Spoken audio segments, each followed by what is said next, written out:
সূর্য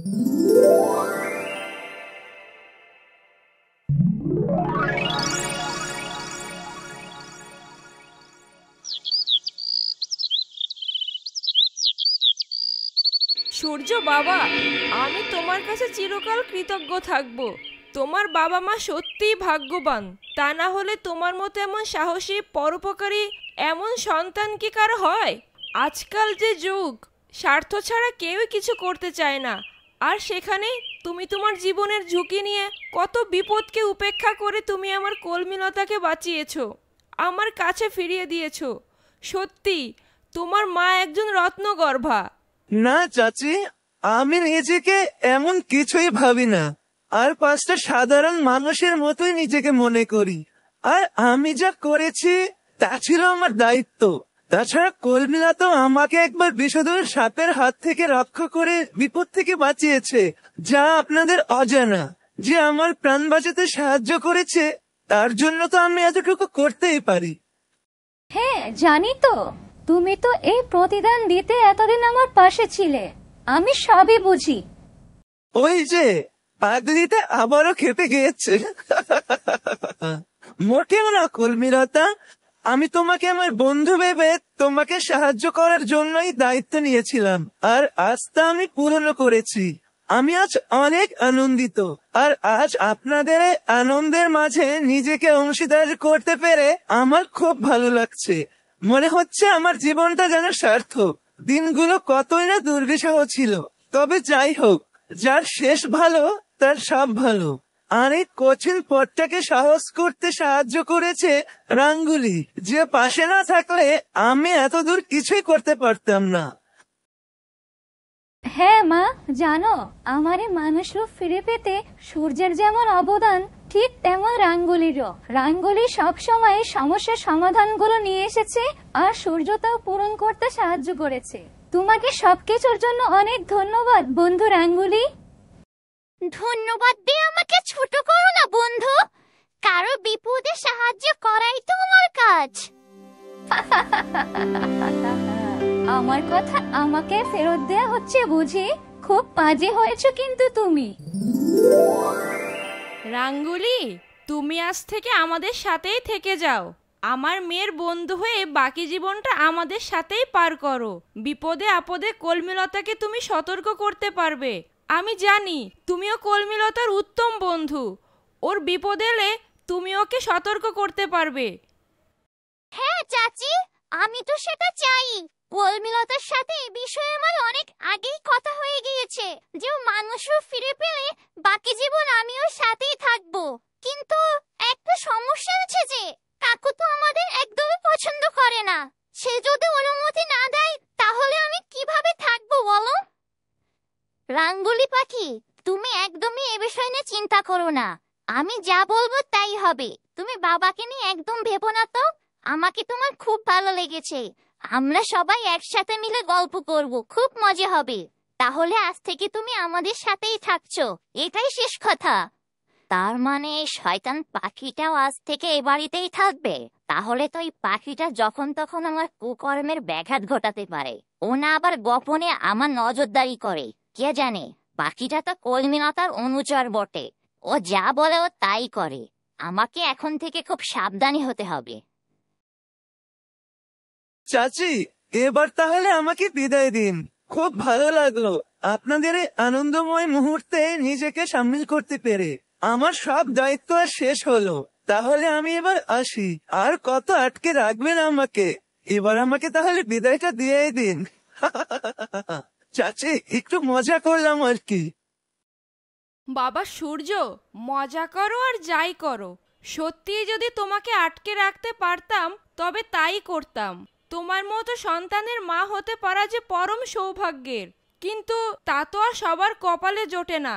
তোমারও তো একটা পরিবার আছে। হয়তো ওইদিকে তোমার মাও তোমার ফেরার অপেক্ষায় আছে। এদিকে বেলাও পড়ে এসেছে। তুমি দিনে দিনে রওনা হও বাবা। ঠিক আছে চাচি, তাহলে আমি যাচ্ছি। আপনারা সবাই ভালো থাকবেন। সূর্য, বলো কলমিলতা, কিছু বলবে?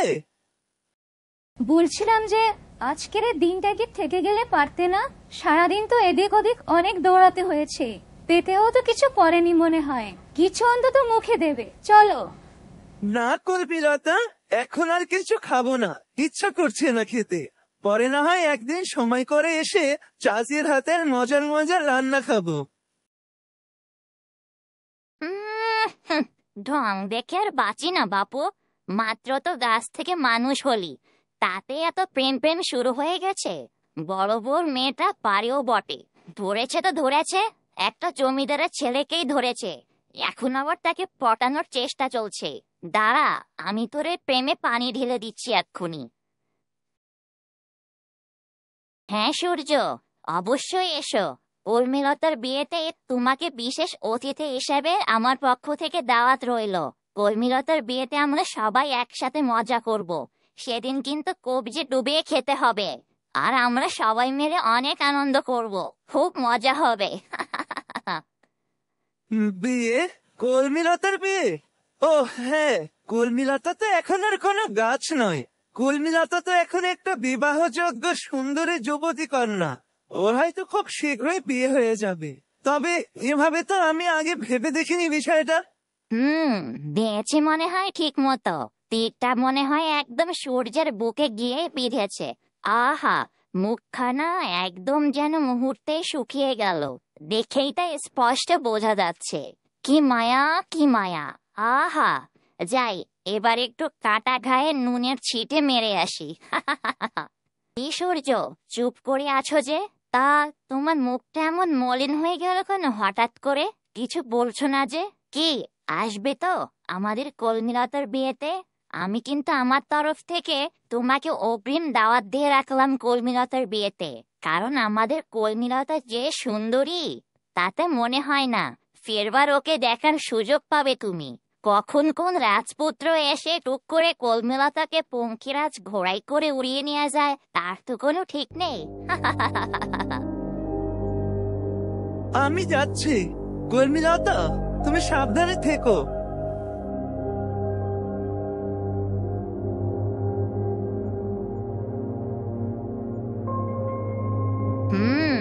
যা ভেবেছে একদম তাই। বেচারা সূর্যের মুখখানা একদম দেখার মতো ছিল, মুখে যেন আর কোনো ভাষাই নেই। তাই কিছু না বলতে পেরে কেটে পড়েছে দ্রুত।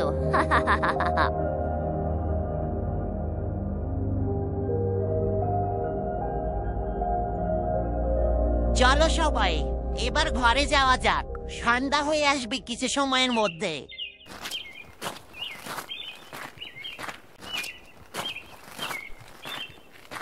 কবিতা, তুই তোর বুবুকে নিয়ে একটু দাঁড়া মা, আমি একটু আসছি ঘর থেকে। কি হলো আবার? বড় বউ যে কত রঙ্গ তামাশা দেখাবে এই মেয়েকে নিয়ে। হাই কপাল, কি দিনে এসে ঠেকলাম। এখন ইচ্ছা না থাকা সত্ত্বেও এগুলো দেখাই লাগবে।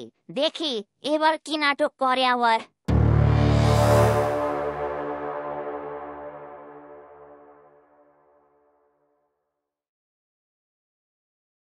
কলমিলতা মা, আমি তোর ফেরার আশায় তোর জন্য পায়েস বানিয়ে রেখেছিলাম। ভেবেছিলাম তুই আসবি, তারপর আমি তোকে নিজের হাতে খাইয়ে দেব। জানিস মা, কবিতাও আমার হাতের এই পায়েসটা খেতে খুব ভালোবাসে, আর এজন্য ছোট বউ কখনোই আমার হাতে কবিতাকে পায়েস খেতে দেয় না। একদিন তো এমন হয়েছে আমার হাত থেকে ফেলে দিয়েছিল, তাও ওর মুখে দিতে পারলাম না একটু। আমি নীরবে সেদিনটা মেনে নিয়েছি, কারণ কবিতাকে যে আমি জন্ম দেইনি, এজন্যই আমি নীরবে সব মেনে নিয়েছিলাম। কিন্তু আমি ওকে জন্ম না দিলে কি হবে, তাও আমি খুব কষ্ট পেয়েছিলাম। তবে তা আমি কাউকে বোঝাতে পারিনি। তবে আজ আমাকে কেউ বাধা দিতে পারবে না। আজকে আমি আমার নিজের মেয়ে, আমার কলমিলতাকে নিজ হাতে পায়েস খাইয়ে দেব।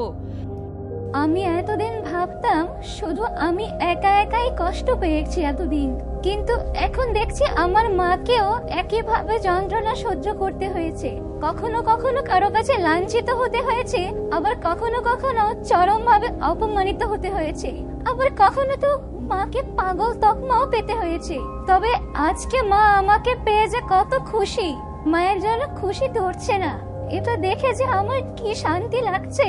এই খুশি, এই আনন্দ আমাদের মা মেয়ের কপালে কি সইবে? কলমিলতা মা, একটু হা কর তো দেখি। আমি তোকে আজকে নিজ হাতে আমার বানানো পায়েস খাইয়ে দেব। দেখি আজকে আমাকে কে বাধা দেয়। মায়ের কর্মকাণ্ডের কারণে আজকাল নিজেদের ঘরের লোকদের কাছেও মুখ দেখাতে লজ্জা করে আমার মাঝে মাঝে। আরে বড় বউ সবার সামনে সেই পুরনো দিনের কথা তুললো যে। কি বড় বউ, একটা গাছকে নিজের মেয়ে বানিয়ে তোমার এত অহংকার শুরু হয়ে গেল? কবে না কবে কি হয়েছে তা আবার সবার সামনে তুলে তুমি কি বোঝাতে চাইছো? আজ তোমার মেয়েকে শোনাচ্ছ যে ছোট বউ কত খারাপ? তাই তো, আমি কিন্তু সবই বুঝি। তা এতই যখন বোঝো তাহলে কিছু করার আগে ভাবতে পারো না? আর তুমি যা ইচ্ছা তাই করবে, আর বললেই তোমার গায়ে লাগে বুঝি?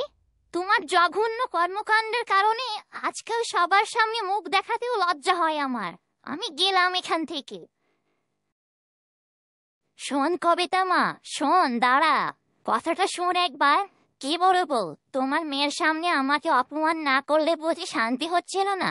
দেখে তোমার এই শান্তি কতদিন কপালে সয়? আমিও দেখে ছাড়বো। মেয়েকে পেয়ে ধরা কি সরা জ্ঞান করছো, তাই না? যত সব।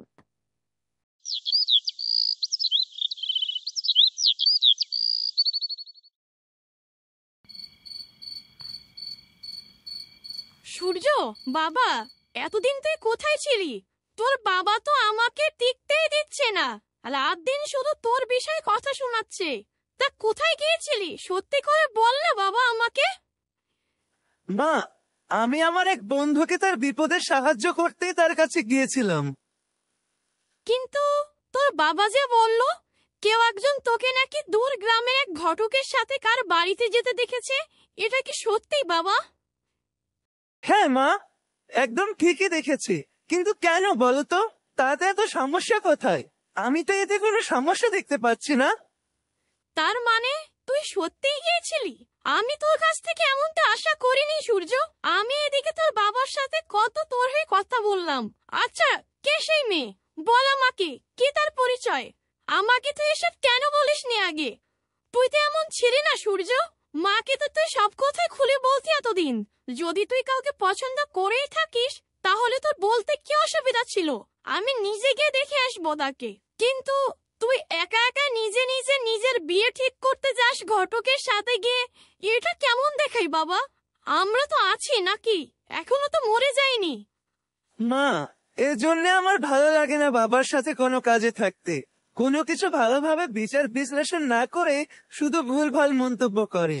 আর আমি নিজেই জানি না যে লোকটা পেশায় একজন ঘটক ছিল। আমি তো আমার বন্ধুর ঠিকানা জানার জন্য সেই লোকের সাহায্য নিয়েছিলাম। আর সে ভালো মানুষ ছিল বিধায় আমাকে সে নিজে গিয়ে এগিয়ে দিয়ে এসেছে। আর ভাগ্যক্রমে সে ছিল একজন ঘটক, আর এটাই ছিল দোষের। আর তোমরাও না মা, ছি ছি ছি ছি, আমাকে তোমরা এমন ভাবতে পারলে? আমি তো আগে কখনোই ভাবিনি। সূর্য বাবা, আমি তো জানি তোর উপর আমার পূর্ণ আস্থা আছে। আমাদের সম্মান হানি হবে, তুই এমন কোনো কাজ করতেই পারিস না। আমি তো তা জানি। এতদিন পর বাড়ি ফিরলাম, কই একটু ভালো মন্দ খেতে দেবে তা না, কি সব বলতে শুরু করলে। আর এদিকে খিদে আমার পেটটা চোচো করছে। তোমার চেয়ে বরং কলমিলতার। না না, এ আমি কি বলছিলাম?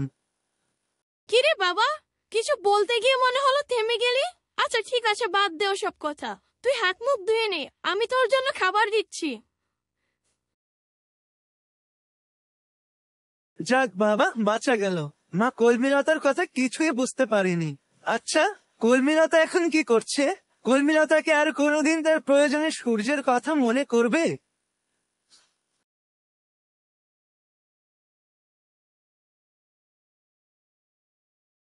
এই সূর্যকে তো একটা কথা বলতেই ভুলে গেছি, যে আর কাউকে যেন আমার ছোট মায়ের বিষয়ে এখনই কিছু না বলে।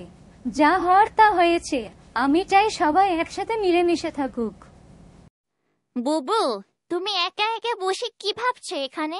আজ থেকে কিন্তু সব সময় আমার সাথেই থাকতে হবে। আমি তোমার কাছেই থাকবো, তোমার কাছেই ঘুমাবো, আর তোমার সাথেই সব সময় গল্প করব। ভালো হয়েছে তুমি এসেছো। আমার সাথে কথা বলার মতো এ বাড়িতে আমার বয়সী কেউই ছিল না। সবাই যার যার কাজে ব্যস্ত থাকে। বুবু, বলো না, তুমি কিভাবে কলমি গাছ হয়ে গেলে? কবিতা, মেয়েটাকে একটু বিশ্রাম নিতে দে মা। এসব কথা তো পরে শুনলেও চলবে। কলমিলতা, কবিতা মা, তোরা এবার শুয়ে পড় তাহলে, রাত তো কম হলো না। বাকি গল্প কাল সকালে করিস। ঠিক আছে মা, তাই শুয়ে পড়ছি। তুমিও বেশি দেরি করো না, শুয়ে পড়ো জলদি। কে এই মেয়ে? সত্যি কি কলমেলাতা আমার মেয়ে? কিন্তু সবাই যে বলেছিল বড় বউ একটা মৃত কন্যা সন্তান জন্ম দিয়েছিল, তাহলে সত্যিটা কি? তবে ওর মুখখানা দেখলে মনে হয় যেন কবিতার মুখে একদম কেটে বসানো। কোনটা যে সত্যি আর কোনটা যে মিথ্যা আমি এটাই বুঝতে পারছি না। যাই হোক, বিষয়টা নিয়ে আমি কাল ছোট বউয়ের সাথে কথা বলবো। এখন বরং শুয়ে পড়ি, রাত অনেক হয়েছে।